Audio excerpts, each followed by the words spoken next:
সালামুন আলাইকুম। কুরআন অনুযায়ী সালাত পড়ুন সিরিজের দ্বিতীয় পর্বে আপনাদের স্বাগতম। যারা প্রথম পর্বটি দেখেননি তারা অবশ্যই প্রথম পর্বটি দেখে নেবেন, কারণ আজকের আলোচনা আগের পর্বের ধারাবাহিকতা। আজকের পর্বে আমরা আলোচনা করব সালাত শুরু থেকে শেষ পর্যন্ত, অর্থাৎ দাঁড়ানো থেকে শুরু করে রুকু, সাজদা, প্রতি ওয়াক্ত সালাতে কত রাকাত এবং সালাম ফেরানো পর্যন্ত, অর্থাৎ এই প্রতিটি অবস্থায় কি করা উচিত এবং কোরআন এ বিষয়ে কি নির্দেশ দিয়েছে। তাই পুরো ভিডিওটি মনোযোগ সহকারে দেখার অনুরোধ রইল। প্রথমে আমরা দেখব সালাতের মধ্যে কতটুকু কোরআন পাঠ করতে হবে।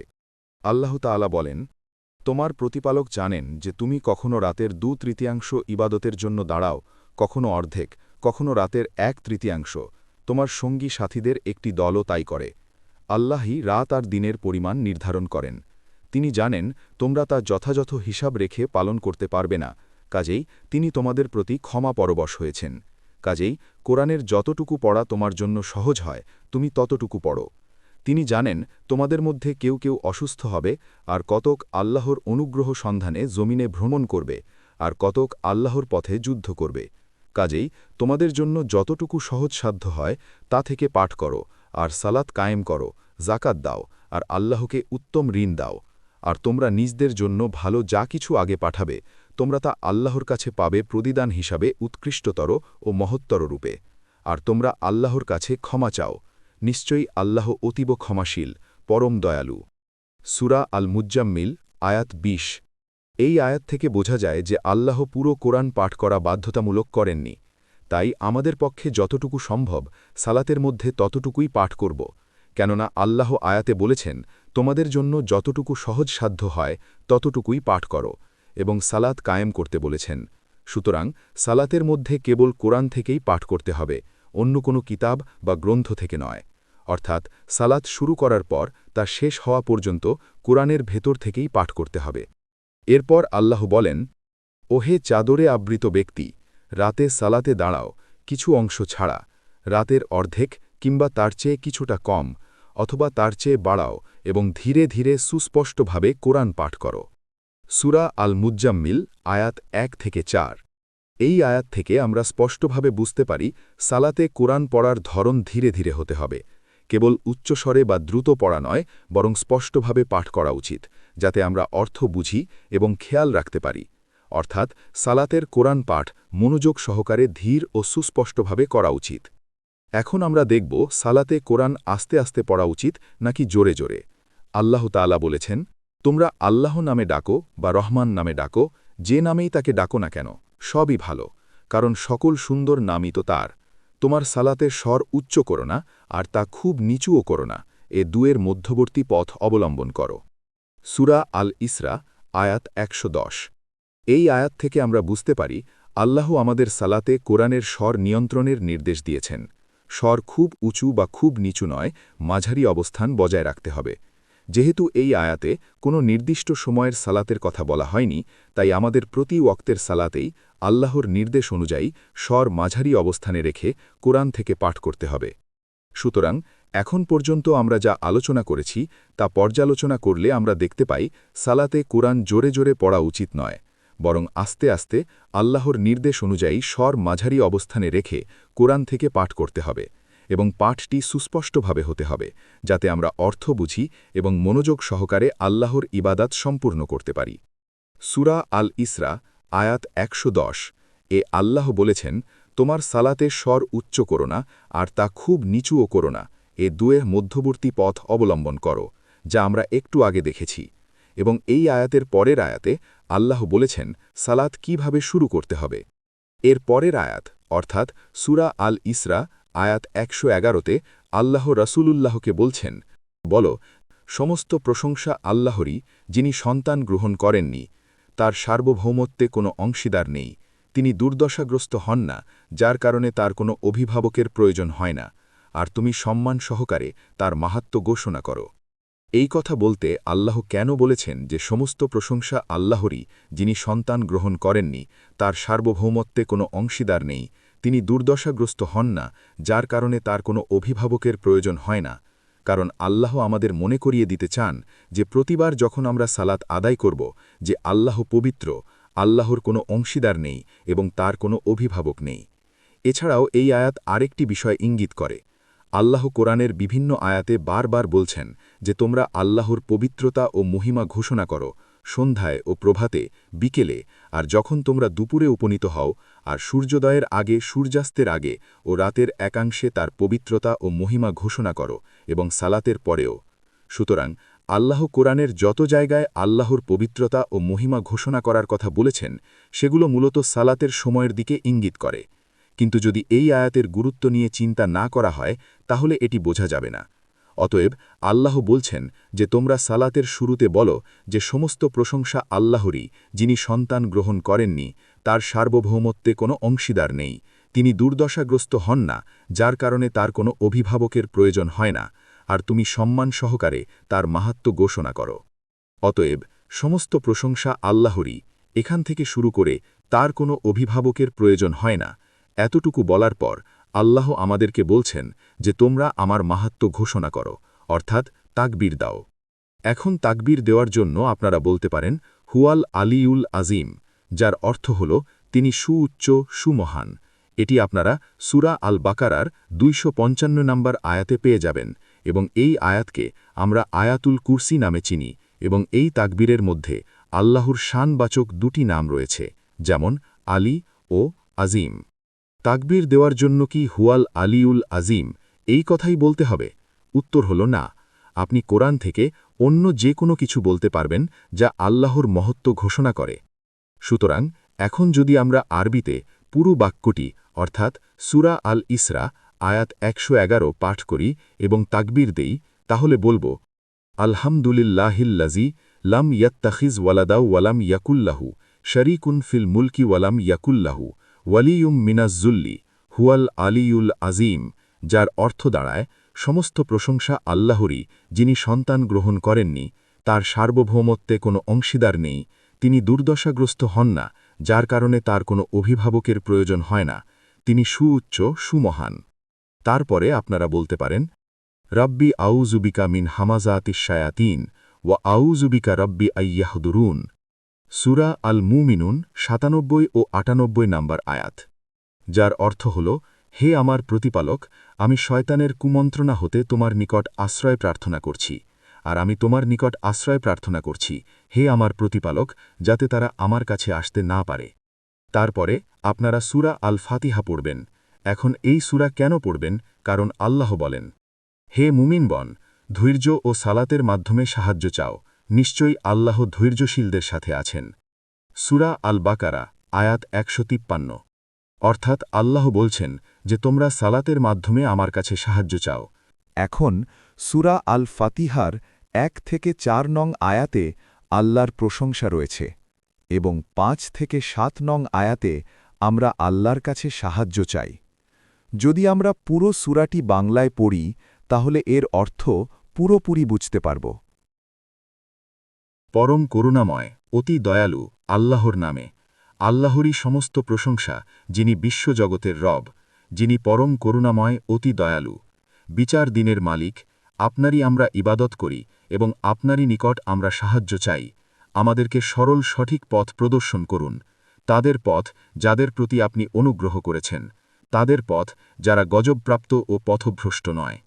এখন অনেকে সূরা আল ফাতিহা পড়তে চাইবে না এবং অনেকেই বিভিন্ন যুক্তি দাঁড় করিয়ে প্রশ্ন করবে, কুরআন থেকে সরাসরি দেখান সালাতে সূরা ফাতিহা পড়তেই হবে, এটা কোথায় বলা আছে? তারা এমন প্রশ্ন করবে মূলত একটি কারণে, কারণ তারা সূরা ফাতিহা পড়তেও অনীহা বোধ করে। কিন্তু আল্লাহ কুরআনেই মানুষের এই মানসিকতার কথা জানিয়ে দিয়েছেন। এর কারণ আল্লাহ কোরআনেই বলে দিয়েছেন। আল্লাহ তাআলা বলেন, এবং তোমরা ধৈর্য ও সালাতের মাধ্যমে সাহায্য চাও, অবশ্যই ওটা কঠিন কিন্তু বিনীতদের পক্ষে নয়। সূরা আল বাকারা আয়াত 45। অর্থাৎ যারা সালাত বাদ দিতে চায় তারা কাঠামোগত সালাত কঠিন বলেই বাদ দিতে চাইছে, যেখানে আল্লাহ বলছেন সালাতের মাধ্যমে আমার কাছে সাহায্য চাও, এবং সালাতের জন্য আল্লাহ শর্ত দিয়েছেন আগে পবিত্র হতে হবে, অর্থাৎ অজু করতে হবে, তারপর সালাত শুরু করতে হবে। এখন যারা কাঠামোগত সালাত, যেটা আমরা রসুলুল্লাহর সময় থেকে পড়ে আসছি, তা অনেকের কাছে কঠিন বলেই তারা অজুও করে না, সালাতও পড়ে না। আল্লাহ তাআলা বলেন, আল্লাহর ঘরের নিকট তাদের সালাত হাত তালি মারা আর শীষ দেওয়া ছাড়া আর কিছুই না। এসব অপরাধে লিপ্ত ব্যক্তিদেরকে বলা হবে, আযাব ভোগ করো, যেহেতু তোমরা কুফরিতে লিপ্ত ছিলে। সূরা আল আনফাল আয়াত ৩৫। অর্থাৎ এখন অনেকে এরকমই করছে, তাদের জন্য সালাত হাত তালি মারা আর শীষ দেওয়া ছাড়া আর কিছুই না, শারীরিকভাবে রুকু সাজদা করাকে অস্বীকার করছে।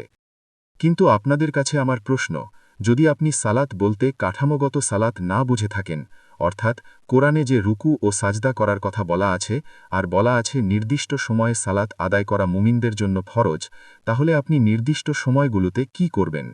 আল্লাহ যে বলেছেন সালাতে দাঁড়ানোর আগে পবিত্র হতে, পানি না পেলে মাটি ব্যবহার করতে হবে, আল্লাহ কেন বলেছেন? তাহলে আপনি কোন সময় কিসের জন্য পবিত্র হবেন? এই আয়াতগুলি কি পালন করবেন না? যাই হোক, এখন আমরা দেখব রুকুতে কি বলতে হবে, কিন্তু কোরআনে রুকুতে গিয়ে অর্থাৎ রুকুরত অবস্থায় কি বলতে হবে তা নির্দিষ্টভাবে বলা নেই। কিন্তু যেহেতু আল্লাহ বলেছেন যে তোমরা আল্লাহর পবিত্রতা ও মহিমা ঘোষণা করো, তাই আমরা রুকুতে গিয়ে অর্থাৎ রুকুরত অবস্থায় কোরআন থেকে এমন কিছু বলতে পারি যা আল্লাহর পবিত্রতা ও মহিমা ঘোষণা করে। যেমন আপনারা বলতে পারেন, সুবহানাল্লাহি রব্বিল আলামিন। এই বাক্যটি আপনারা সূরা আন-নামালের ৮ নম্বর আয়াতে পেয়ে যাবেন, যার অর্থ হল বিশ্বজাহানের প্রতিপালক পবিত্র, মহিমান্বিত। এই কথা বলার মাধ্যমে আমরা আবার আল্লাহর পবিত্রতা ও মহিমা ঘোষণা করলাম। রুকুতে গিয়ে অর্থাৎ রুকুরত অবস্থায় কি সুবহানাল্লাহি রব্বিল আলামিন এই কথাই বলতে হবে? উত্তর হল না। আপনি কোরআন থেকে অন্য যে কোনো কিছু বলতে পারবেন যা আল্লাহর পবিত্রতা ও মহিমা ঘোষণা করে। তারপর আপনারা সাজদা করবেন। এখন সাজদা করার আগে আমরা জেনে নিই সাজদা শব্দের অর্থ কি। সাজদা শব্দের অর্থ নত হওয়া, মাথা নিচু করা, আত্মসমর্পণ করা। তাই আমরা সাজদায় গিয়ে অর্থাৎ সাজদারত অবস্থায় বলতে পারি, আসলামতু লিরাব্বিল আলামিন। এই বাক্যটি আপনারা সূরা আল বাকারার ১৩১ নম্বর আয়াতে পেয়ে যাবেন, যার অর্থ হল আমি সারা জগতের প্রতিপালকের কাছে আত্মসমর্পণ করলাম। তাহলে এখন একটু জেনে নিই আমরা কেন সাজদা করব। আল্লাহ বলেন, তুমি সাজদা করো এবং আল্লাহর নৈকট্য লাভ করো। সূরা আল আলাক আয়াত ১৯। তাই আমরা আল্লাহর নৈকট্য লাভের জন্য বেশি বেশি সাজদা করতে পারি। এখন সাজদা করার পর আমরা ডানে বামে সালাম ফিরাই। এই ডানে বামে সালাম ফিরানোর কথা কোরআনে নেই, এটি কোরআনের নির্দেশ নয়। তাই আপনারা ডানে বামে না ফিরে কোনো একজন রাসূলকে আলাদা করে সালাম না দিয়ে সকল রাসূলকে একসাথে সালাম দিতে পারেন, কারণ আপনারা সূরা আল বাকারার ২৮৫ নম্বর আয়াত অনুযায়ী কোনো নবী রাসূলের মধ্যে পার্থক্য করতে পারবেন না। তাই আপনারা বলতে পারেন, সালামুন আলাল মুরসালিন, যার অর্থ হল শান্তি বর্ষিত হোক রাসূলদের প্রতি। এই বাক্যটি আপনারা সূরা আস-সাফফাতের ১৮১ নম্বর আয়াতে পেয়ে যাবেন। তারপর সালাত শেষ হওয়ার পর বলতে পারেন, আনিল হামদুলিল্লাহি রাব্বিল আলামিন, যার অর্থ হল সমস্ত প্রশংসা জগৎ সমূহের প্রতিপালক আল্লাহর জন্য। এই বাক্যটি আপনারা সূরা ইউনুসের ১০ নম্বর আয়াতে পেয়ে যাবেন। এখন সালাত শেষে এটি বলা বাধ্যতামূলক নয়, কিন্তু আল্লাহ বলেছেন সূরা কফ আয়াত ৩৯ থেকে ৪০ যে তোমার রবের প্রশংসা সহকারে তার পবিত্রতা ও মহিমা ঘোষণা করো সালাতের পরও। তাই আমরা এই আয়াত অনুযায়ী সালাত শেষে আল্লাহর প্রশংসা করার জন্য এই কথা বলতে পারি। এখন আমরা দেখব কোরআনে প্রতি ওয়াক্তে সালাত কত রাকাত করে আদায় করার নির্দেশ এসেছে। আল্লাহ তাআলা বলেন, আর আপনি যখন তাদের মধ্যে অবস্থান করবেন তারপর তাদের সাথে সালাত কায়েম করবেন, তখন তাদের মধ্য থেকে একদল তোমার সাথে দাঁড়াবে এবং তারা তাদের অস্ত্র ধারণ করবে। এরপর যখন তারা সাজদা করে ফেলবে তখন তারা যেন তোমাদের পেছনে অবস্থান নেয়, আর অপর একটি দল যারা সালাত আদায় করেনি তারা যেন আপনার সাথে এসে সালাত আদায় করে এবং তারা যেন সতর্কতা অবলম্বন করে এবং অস্ত্র ধারণ করে। সূরা আন-নিসা আয়াত ১০২। এই আয়াত থেকে একটি বিষয় খুব স্পষ্টভাবে বোঝা যায় যে সালাতে সাজদার মাধ্যমেই একটি রাকাত সম্পন্ন হয়, কারণ এখানে বলা হয়েছে যখন তারা সাজদা করে ফেলবে তখন তারা পেছনে সরে যাবে এবং এরপর অপর দল এসে সালাতে অংশ নেবে অর্থাৎ প্রথম দল তাদের সালাতের একটি অংশ সম্পন্ন করেছে আর সেই অংশটি শেষ হয়েছে সাজদার মাধ্যমে এখানে একটি গুরুত্বপূর্ণ বিষয় লক্ষ্য করুন এই আয়াতে এক রাকাতে কয়টি সাজদা হয়েছে বা একটি রাকাত শেষ করতে কয়টি সাজদা আবশ্যক তা কোথাও নির্দিষ্ট করে বলা হয়নি এ কারণে কেউই নিশ্চিতভাবে বলতে পারবে না যে এক রাকাতে শুধু 2টি সাজদাই করতে হবে বা এক সাজদা করলে রাকাত সম্পন্ন হবে না কারণ আল্লাহ এখানে সংখ্যা নির্ধারণ করেননি সুতরাং প্রতি রাকাতে 1 সাজদা 2 সাজদা 3 সাজদা অথবা তার অধিক সাজদা করা যেতে পারে আরও একটি বিষয় খুব গুরুত্বপূর্ণ এই আয়াতে আল্লাহ রাকাত শব্দটি ব্যবহার করেননি কিন্তু উদাহরণের মাধ্যমে বুঝিয়ে দিয়েছেন রাসূলুল্লাহ এবং তার সাথে থাকা সৈন্যদল 2 রাকাত সালাত আদায় করেছিলেন যেখানে রাসূলুল্লাহ 2 রাকাত সম্পূর্ণ করেন আর প্রত্যেক দল রাসূলুল্লাহের সাথে 1 রাকাত করে আদায় করে অর্থাৎ কোরআনে আমরা 2 রাকাত সালাতের অস্তিত্ব স্পষ্টভাবে পাই এখন এখান থেকে একটি বাস্তব প্রশ্ন আসে আমরা প্রতিদিন জোহরের সালাতে 4 রাকাত ফরজ পড়ি অথচ জুমার দিনে আমরা মাত্র 2 রাকাত ফরজ পড়ি অথচ যখন আল্লাহ সূরা জুমুয়া নাজিল করেছেন সেখানে শুধু জুমার সালাত কায়েম করার কথা বলেছেন কিন্তু কয় রাকাত পড়তে হবে তা বলেননি তাহলে প্রশ্ন হল আমরা কি সেদিন আল্লাহর হুকুম অমান্য করি একদিনের জন্য কি ফরজ সালাত কমিয়ে দিই দুপুরের অর্থাৎ জোহরের ফরজ 4 রাকাত কমিয়ে 2 রাকাত পড়ি এবং বাকি 2 রাকাত বাদ দিয়ে দিই জুমার নামাজের বাহানা দিয়ে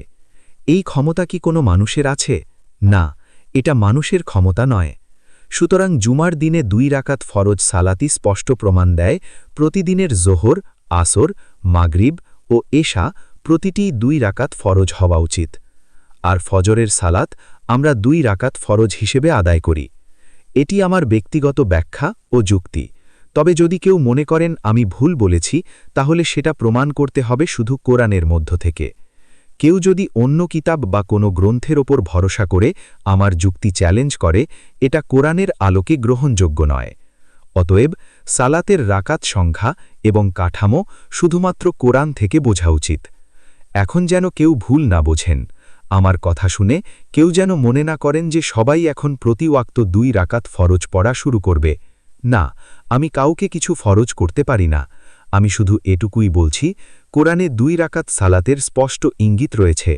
সুতরাং আপনি যত রাকাতই সালাত আদায় করুন 2 রাকাত ফরজ হিসেবে করুন আর বাকি রাকাতগুলো নফল হিসেবে পড়তে পারেন যেমন যদি আপনি জোহরে 4 রাকাত পড়েন তাহলে 2 রাকাত ফরজ এবং 2 রাকাত নফল হিসেবে পড়তে পারেন কারণ কোরআনে আল্লাহ শুধুমাত্র এই 2 ধরনের সালাতের কথাই উল্লেখ করেছেন ফরজ এবং নফল এই 2 শব্দের বাইরে গিয়ে নতুন কোনো নাম বা শ্রেণী তৈরি করার অনুমতি কোরআনে নেই কিন্তু কত রাকাত ফরজ পড়বেন এবং কত রাকাত নফল সেটা আমার কথা শুনে ঠিক করতে পারবেন না এটি করতে পারবেন শুধু তখন যখন আপনি নিজে কোরআন পড়বেন বুঝবেন এবং আপনার বিবেক জ্ঞান ও বুদ্ধি ব্যবহার করে সালাত আদায় করবেন কারণ আপনি আপনার বিবেক বুদ্ধির জন্য নিজেই দায়ী থাকবেন আপনার ভুলের বোঝা অন্য কেউ বহন করবে না আর আল্লাহও বলে দিয়েছেন তিনি রাসূলুল্লাহকে বলেছেন যারা ভয় করে তাদেরকে শুধু কোরআন দিয়েই উপদেশ দিতে এখন একটি গুরুত্বপূর্ণ প্রশ্ন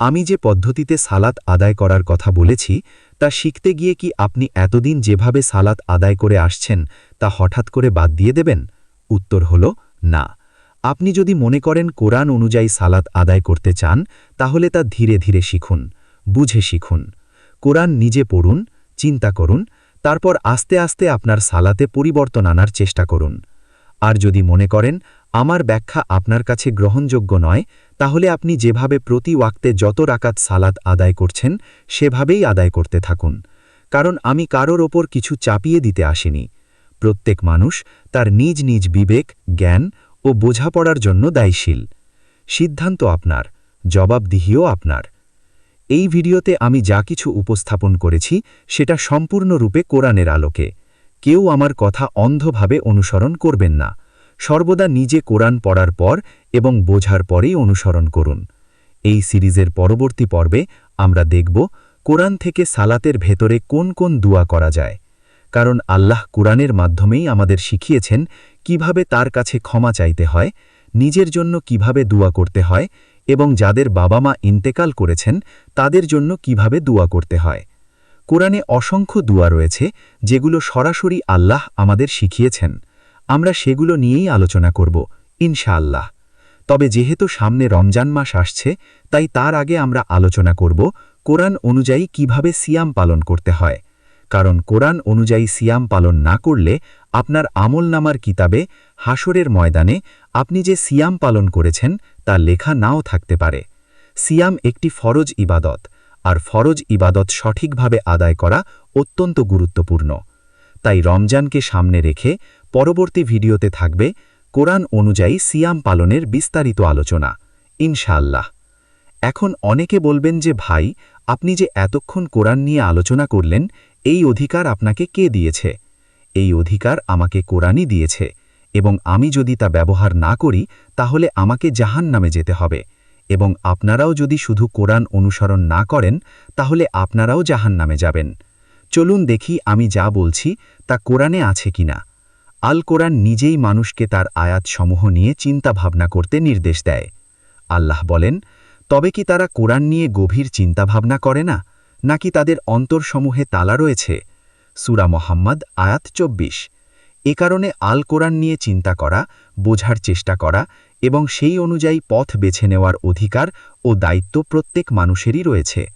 আল্লাহ আরও বলেন, আমি তোমার প্রতি নাজিল করেছি এক বরকতময় কিতাব, যাতে তারা এর আয়াতসমূহ নিয়ে গভীরভাবে চিন্তা ভাবনা করে এবং যাতে জ্ঞান বুদ্ধি সম্পন্ন লোকেরা উপদেশ গ্রহণ করে।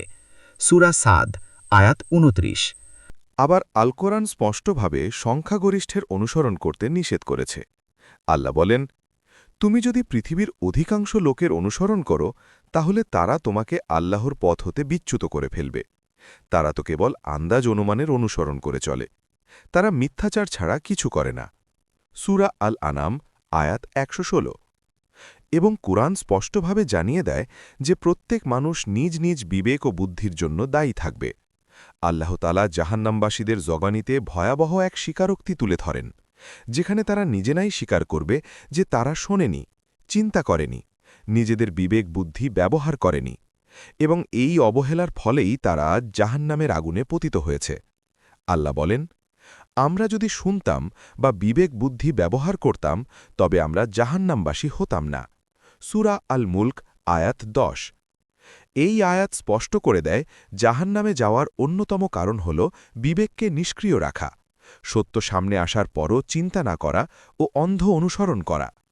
এটি স্পষ্টভাবে নির্দেশ করে যে বিবেক ও চিন্তা ব্যবহার না করা মানুষের জন্য ভয়ঙ্কর পরিণতি। আর কুরআন কঠোরভাবে জানিয়ে দেয়, কিয়ামতের দিন কেউ কারো দায়িত্ব নেবে না। প্রত্যেক মানুষকে তার নিজের বিবেক, চিন্তা ও সিদ্ধান্তের জন্য জবাবদিহি করতে হবে। আল্লাহ বলেন, যে সঠিক পথে চলবে সে তার নিজের কল্যাণের জন্যই সঠিক পথে চলবে, আর যে গুমরাহ হবে তার গুমরাহির পরিণাম তার নিজের ওপরেই পড়বে। কোনো বোঝা বহনকারী অন্যের বোঝা বহন করবে না। সূরা আল ইসরা আয়াত ১৫। অতএব এই ভিডিওর উদ্দেশ্য কাউকে চূড়ান্ত সিদ্ধান্তে পৌঁছতে বাধ্য করা নয়, বরং কোরআনের আলোকে চিন্তা করতে উৎসাহ দেওয়া। সত্যের সন্ধানে প্রত্যেককেই নিজ নিজ বিবেক বুদ্ধি ও দায়িত্বের সাথে পথ বেছে নিতে হবে। পরবর্তী পর্ব দেখতে চ্যানেলটি সাবস্ক্রাইব করতে ভুলবেন না। আজকের ভিডিওটি যদি আপনাদের ভালো লেগে থাকে তাহলে লাইক করুন এবং শেয়ার করুন, যাতে কুরআনের বার্তা আরও অনেকের কাছে পৌঁছতে পারে। যারা তাদের মূল্যবান সময় ব্যয় করে সম্পূর্ণ ভিডিওটি মনোযোগ সহকারে দেখেছেন, তাদের সবাইকে আন্তরিক ধন্যবাদ। আল্লাহ তাআলা আমাদের সকলকে হেদায়েত দান করুন, যেন আমরা সবাই কুরআনের পথে ফিরে আসতে পারি।